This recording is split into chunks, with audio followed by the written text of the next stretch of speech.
师兄，我收到最新消息，用白醋跟棉花棒涂在鼻子的2个孔里面跟外面，再戴口罩，没有这么容易中肺炎。然后这个方法在中国已经帮助很多人了，分享出去功德无量，分享出去啊，不要收啊，功德无量。师兄，我收到最新消息，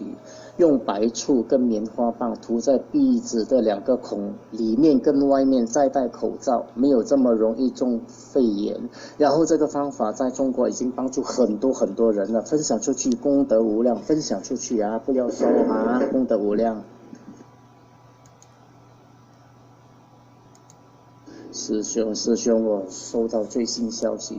用白醋跟棉花棒涂在鼻子的2个孔里面跟外面，再戴口罩，没有这么容易中肺炎。然后这个方法在中国已经帮助很多人了，分享出去功德无量，分享出去啊，不要收啊，功德无量。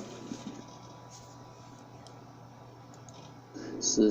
兄，我收到最新消息，用白醋跟棉花棒涂在鼻子的2个孔里面跟外面，再戴口罩，没有这么容易中肺炎。然后这个方法在中国已经帮助很多人了，分享出去功德无量，分享出去啊，不要收啊，功德无量。棉花棒沾白醋啦，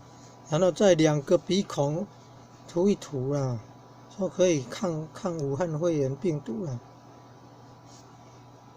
哎，好办法。